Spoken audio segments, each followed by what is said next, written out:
We have a gentleman who I've not known for a long time, but in that short time, he's been a mentor and a friend, and he's just he's a good poet and a really decent human being. So give it up for Scott Hightower. Scott, unmute yourself and let it go.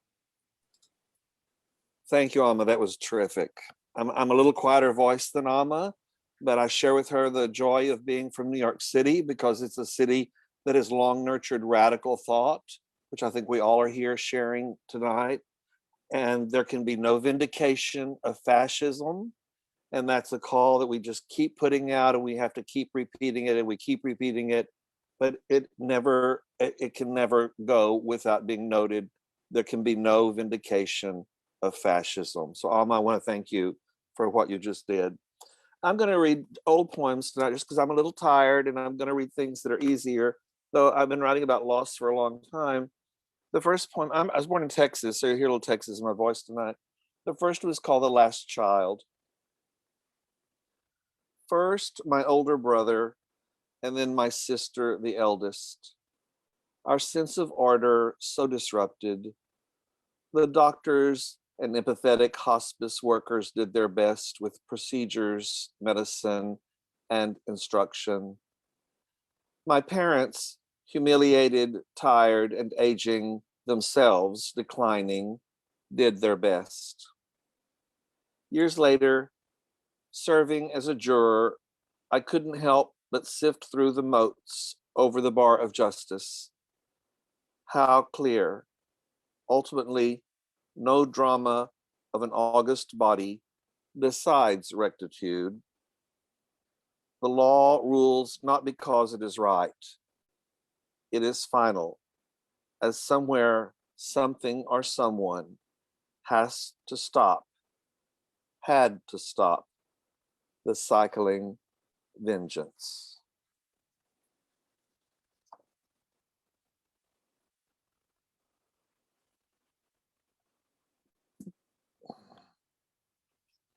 This is a poem called Restraint. I haven't often read it.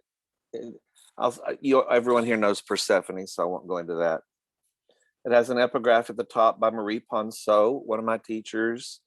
It says, it's sort of her poem, Reading a Large Serving Bowl.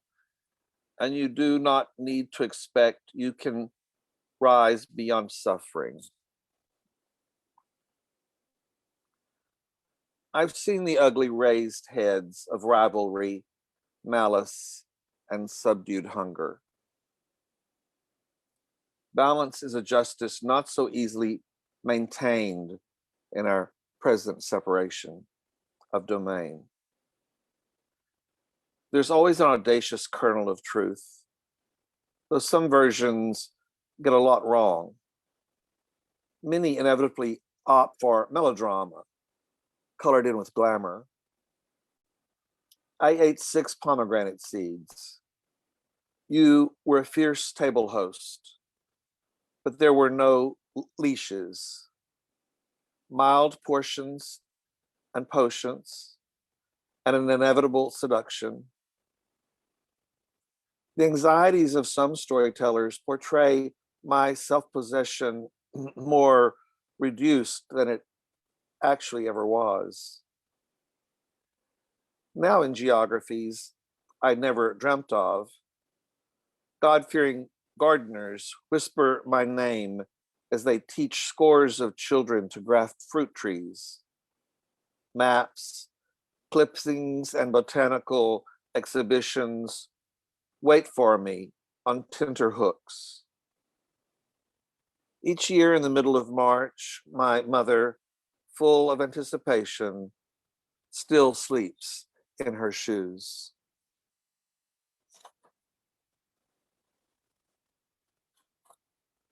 The next one is called Don't Cling to Me. It comes from the Bible where someone touches Jesus and he says, Nolo me tangere. I've sold a lot of estates in my life, and I'm involved in solving one of the biggest ones I've ever had to solve before right now. Don't cling to me.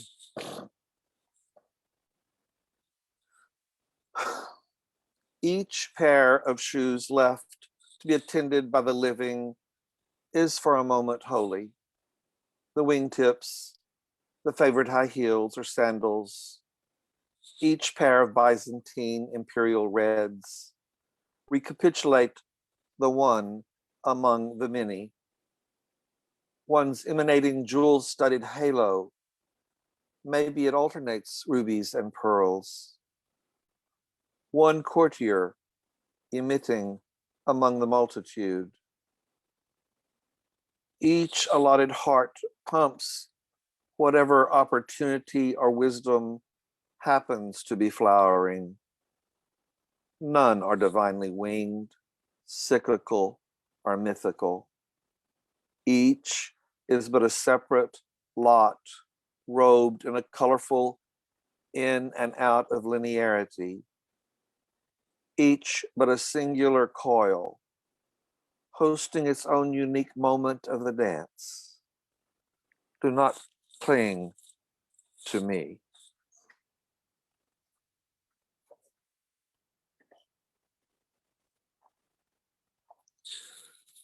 This is a poem, I think it's a sonnet.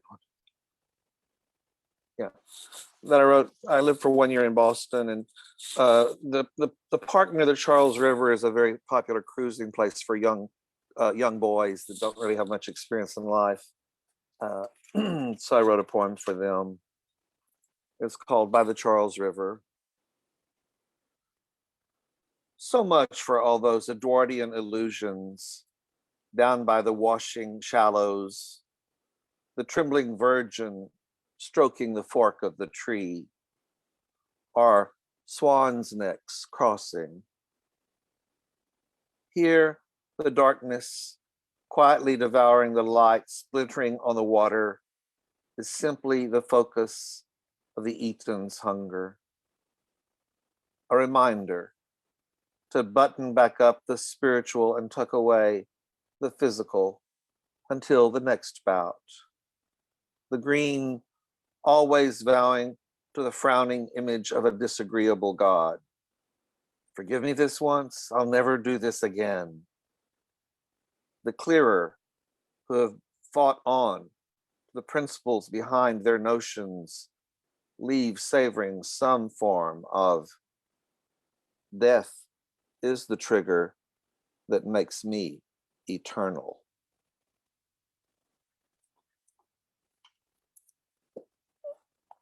And those are from a book called Part of the Bargain. This is from another book called Self-Evident. And I just want to read 2 or 3 for these. There's a kind of famous painting at the Met of Madame Lavoisier. She's with her husband at the top of the stairs. It's a very big painting, if y'all all know it. Madame Lavoisier was an interesting woman. She was the wife of a famous French nobleman and a chemist, the guy who created the imperial table, the table of elements. So she was very instrumental in the standardization of scientific methods. She was bilingual, and she had a lot to do with her husband's success. So it's kind of I think of her as kind of the penultimate doctor's wife. This poem is called That Which is Committed to Thy Trust. Oh, she was also a student of the painter David. She knew how to paint. This one was very cultured. She knew a lot of things. That which is committed to thy trust. Previously, radiant displays and the reflections had played off surfaces with a marvelous likeness. Only rarely had there been a hint of the less amusing chemistry and terror ahead, of blackballing and the subsequent reprisal. Someone's pouring boiling water on someone else's best roses. Marat's bath.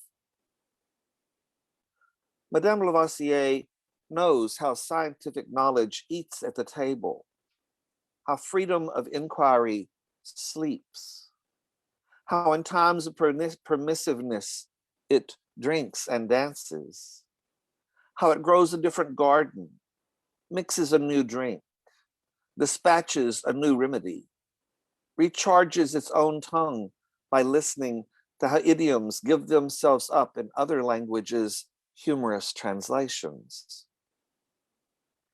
Madame Lavoisier can draw. She can foresee new inquiries, the classification of new elements.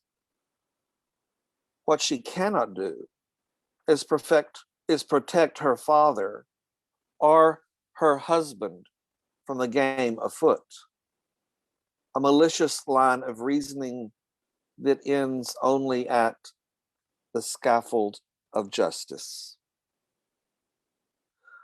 But even in homes where knowledge dreams, any warrant of the state is an absolute in a turbulent time. Patriotic clubs and new masses of power elites are not always a friend to inquiry, are not always a friend to the motives of liberty and reason, are not always decent or fair to those who have opened up a different kind of space in their lives for knowledge. Later, she will silently study the suspended palms, the tender neck and breasts, the unstockinged extended leg of one of Jacques Louis' Sabine women. And this is the corresponding poem to that.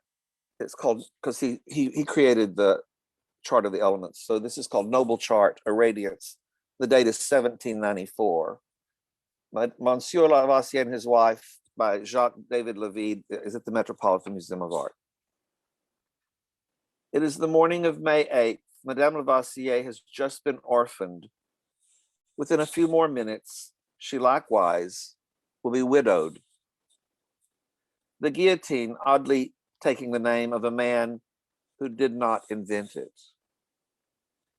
May 8th thus invests itself not in the talent of one of Jacques-Louis David's death warrants, but in one set of his details, which today, beyond heroic, feels meaningful and human. A full white dress, a soft, luminous mass, cascade of curls, the elegant pale blue bow and sash, and the oddly prophetic red velvet tablecloth, the felicity of the shoe buckle, and like a fine glass instrument in a laboratory, the black silk stocking covering Lavoisier's extended leg take on a luster from hues around them. With a quill scratch, Aristotle's essences give way to the emerging periodic table, an example of what to do with knowledge, if indeed it is the stuff that actually makes us human. In the next 5 years, the orderly radiance will dissimulate into the cruel fragrance of ideals. The noble privilege of cataloging observations will succumb to the emerging urgency of the next elemental question. Who bears witness to the shimmering unreason of this most deplorable singular causality? Never forget, never forgive. The dark precision of the glittering tooth of class and counterclass spellbounds.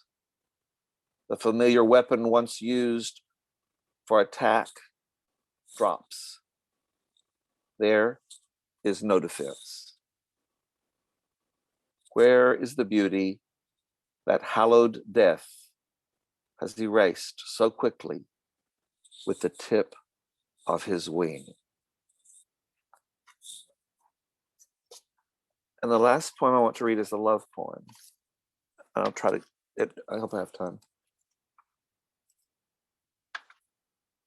You have time.